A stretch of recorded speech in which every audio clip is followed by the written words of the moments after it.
La madrugada del 1 de julio, el río Santa Catarina lleva semanas seco, como siempre, como casi todos los años.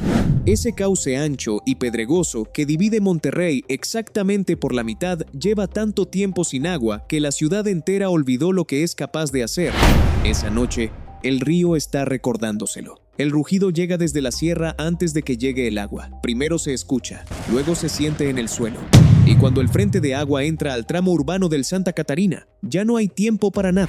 Lo que está bajando por ese cauce en este momento no tiene precedente en la historia moderna de Monterrey, no en los registros de la Comisión Nacional del Agua, no en ningún archivo meteorológico del país.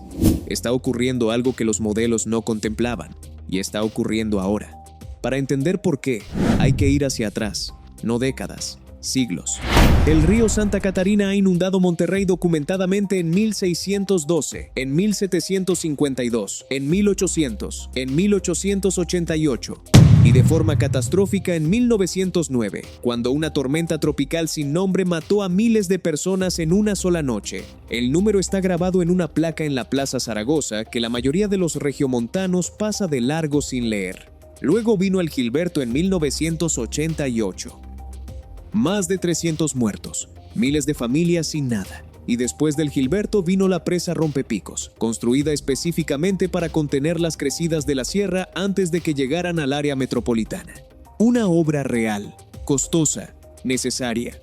Una obra que esta noche está haciendo exactamente lo que fue diseñada para hacer y que aún así no es suficiente. Porque lo que Alex trajo sobre las sierras que rodean Monterrey está fuera de cualquier escala que alguien haya contemplado antes. Alex, ese es el nombre.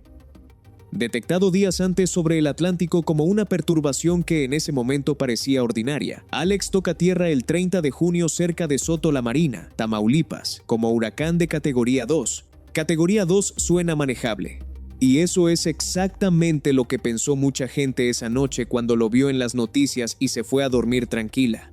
El error no fue ignorar el huracán. Las alertas existieron, los avisos llegaron, se ordenaron evacuaciones, se abrieron albergues. El error fue no entender lo que significa un sistema de esas dimensiones cuando choca contra una cadena de montañas. El ojo de Alex medía 900 kilómetros de diámetro. La misma distancia que hay entre la Ciudad de México y Monterrey. Un huracán del tamaño de la mitad del país, cargado de toda la humedad del Golfo de México, estrellándose contra la Sierra Madre Oriental. La sierra actúa como una pared. El aire húmedo sube por las laderas, se enfría y descarga todo lo que trae encima en pocas horas, sin pausa, sin salida. Lo que cae sobre las montañas que rodean Monterrey en menos de 3 días supera lo que normalmente llueve en todo un año en Nuevo León. Todo ese volumen de agua tiene un solo destino: los ríos y arroyos que desembocan en el área metropolitana. Y todos llegan al mismo tiempo. La presa Rompepicos retiene lo que puede. Los ingenieros calcularán después que sin ella los daños habrían sido considerablemente mayores.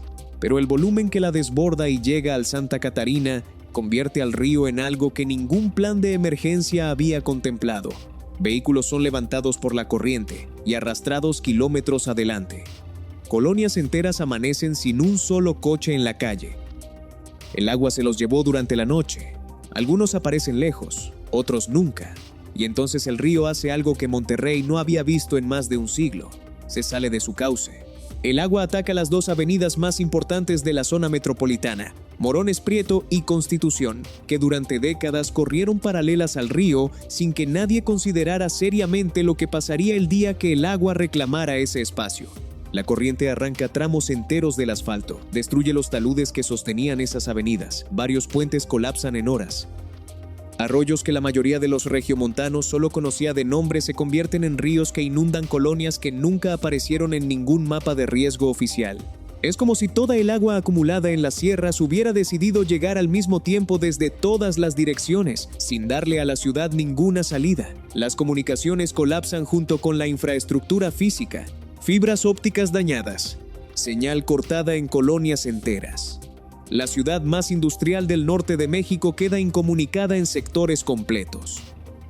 Decenas de miles de familias atrapadas en casas que se están inundando, sin poder llamar a nadie, sin saber qué tan grave es lo que está pasando afuera, sin saber si el cerro detrás de su colonia va a aguantar.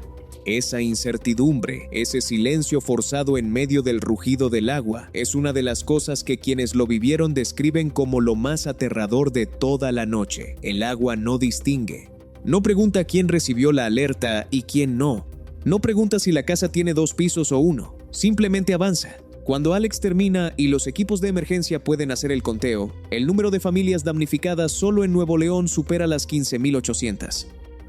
Municipios enteros con colonias que no pueden reconstruirse en el mismo lugar porque el suelo donde estaban construidas nunca debió tener casas encima. Miles de hectáreas de cultivo arrasadas en todo el noreste. Decenas de mexicanos muertos entre Nuevo León, Coahuila, Guanajuato, Tamaulipas y San Luis Potosí. 40 familias rotas, 40 nombres que el gobierno nunca pronunció juntos en ninguna ceremonia oficial.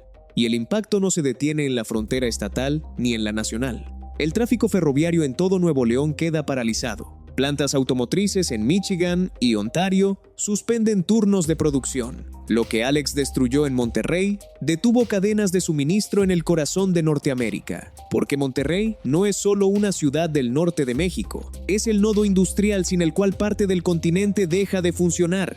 Y esa noche, ese nodo estaba bajo el agua. Aquí está lo que ninguna conferencia de prensa dijo con claridad. Existían mapas. Existían estudios técnicos elaborados por el propio gobierno federal que identificaban con precisión qué zonas de la zona metropolitana eran vulnerables, qué comunidades debían ser reubicadas, qué obras eran necesarias antes de que llegara el siguiente evento catastrófico. Esos documentos existían en archivos de oficinas gubernamentales, mientras se aprobaban permisos de construcción en las mismas zonas que esos documentos marcaban como zonas de alto riesgo hídrico. Desarrolladores levantaron viviendas sobre terrenos que los propios atlas de riesgo señalaban como inundables. Nadie fue a la cárcel, nadie devolvió lo que cobró, nadie perdió el permiso para seguir construyendo.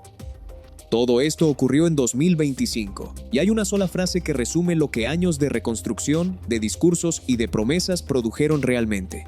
Las propias autoridades de Nuevo León reconocieron ese mismo año que si llegara hoy un huracán similar al Alex, las inundaciones serían peores que las de entonces. Peores. Porque la zona metropolitana siguió creciendo, pavimentando, impermeabilizando suelo, sin resolver nunca el problema de fondo, sin respetar nunca al río.